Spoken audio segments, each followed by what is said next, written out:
नमस्कार बंधुरा आज आमी आपनादेर डाल सोयाबिन दिए धोकार डालना रान्ना करे देखाबो। तार जन्य आमी एखाने कयेकटा सोयाबिनके गरम जले भिजिए रेखेछि आर 1 कप परिमाण छोलार डालके 2 घंटा मतन भिजिए रेखेछि। एखन आसुन देखते थाकुन आमी केमन करे रान्नाटा करछि। এখন আমি এখানে একটা মিক্সিং জার নিয়ে নিয়েছি। এর ভিতরে আমি ছোলার ডালগুলোকে জল থেকে ছেঁকে তুলে দেব। ছোলার ডালগুলো তুলে দিয়েছি। এখন সোয়াবিনগুলোকে ভালো করে জল থেকে নিংড়ে এর ভিতরে দিয়ে দেব। সোয়াবিনগুলোকেও নিয়ে নিয়েছি। এখন এর ভিতরে দিয়ে দেব 1 টুকরো আদা। এখানে 1 ইঞ্চি মতন আদাকে আমি টুকরো করে নিয়েছি।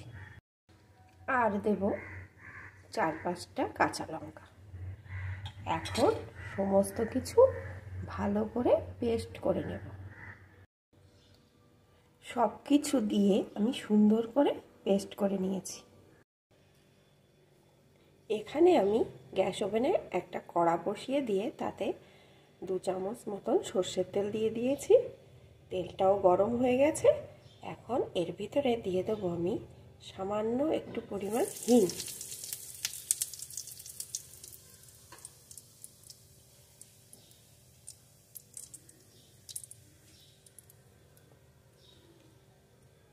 হিংটা একটু ভাজা হলে এর ভিতরে আমি যে পেস্টটি তৈরি করে নিয়েছিলাম সেই পেস্টটিকে ঢেলে দেব।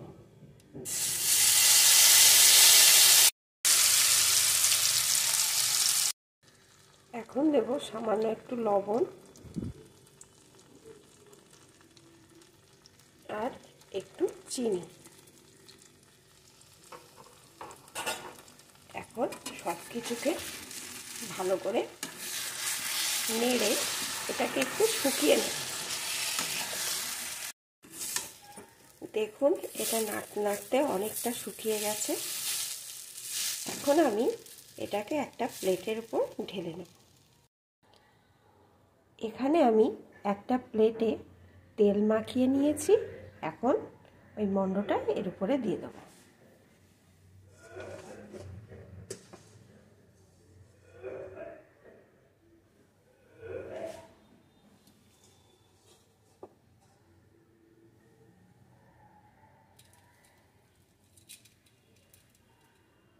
এইভাবে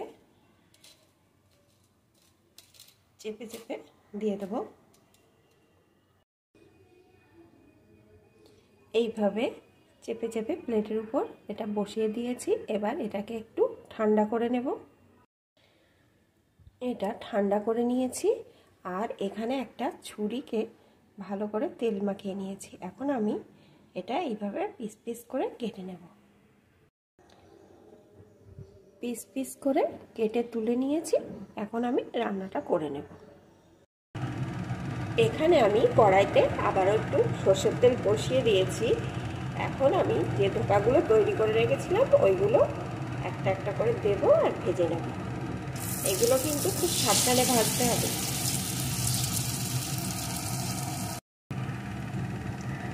আস্তে আস্তে এপিট ওপিট করে লাল লাল করে ভেজে নেব। এগুলো সুন্দর করে ভাজা হয়ে গেছে। এখন আমি তুলে নেব।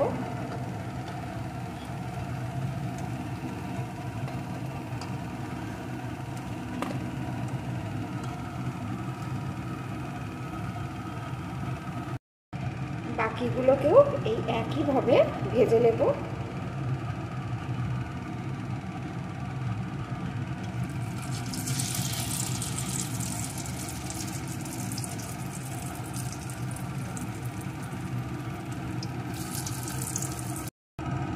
সবগুলো ভেজে তুলে নিয়েছি।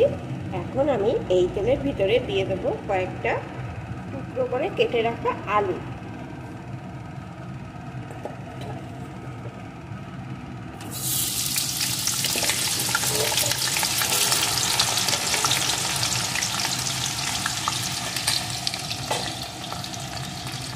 দেবো একটু লবণ। এখন আলুগুলোকেও লাল লাল করে ভেজে নেব। আমি এই ধোকার তরকারিটা আলু দিয়ে রান্না করব, তাই এখানে আলুগুলোকে ভেজে নিচ্ছি। আপনারা চাইলে আলু না দিয়ে শুধু রান্না করে দিতে পারেন। আলুগুলো লাল লাল করে ভাজা হয়ে গেছে, এখন আমি তুলে নেব।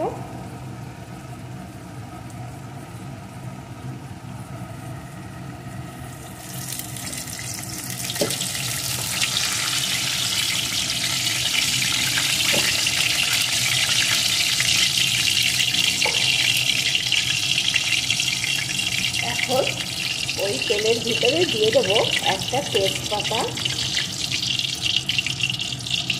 একটা শুকনো লঙ্কা, একটু গোটা জিরে। এখন ফোড়নগুলো লাল লাল করে ভেজে নেব। ফোড়নগুলো ভাজা ভাজা হয়ে গেছে, এখন আমি এর ভিতরে দিয়ে দেবো একটু জিরে আদা বাটার পেস্ট, দেব একটু ধনে গুঁড়ো,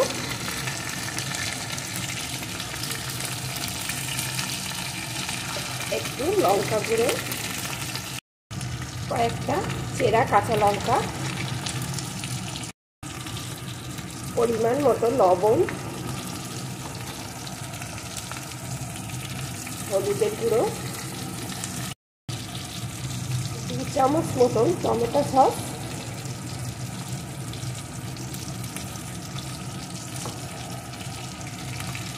এখন আমি সব কিছু ভালো করে কষিয়ে নেব।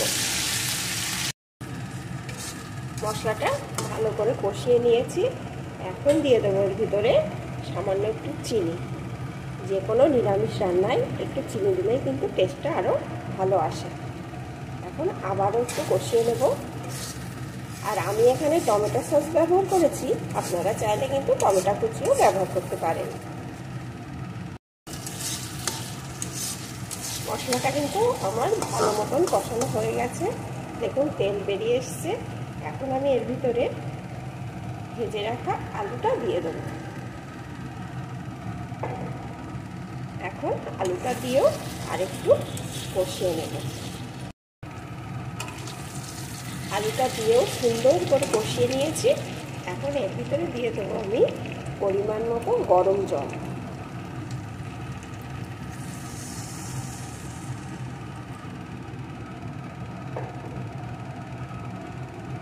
আর একটু নাড়িয়ে দেব।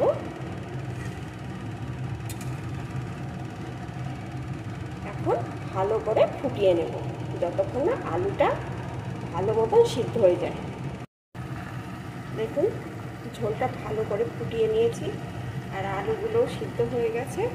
এখন আমি ভেজে রাখা ওই ধোকাগুলোকে এর ভিতরে দিয়ে দেব।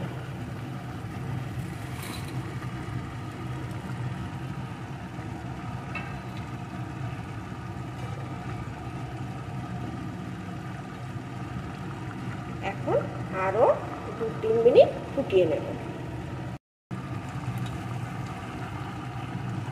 আরও 5 মিনিট ভালো করে ফুটিয়ে নিয়েছি। এখন এই রান্নাটা আমার মোটামুটি রেডি। এখন এর ভিতরে দিয়ে দেবো একটু ঘি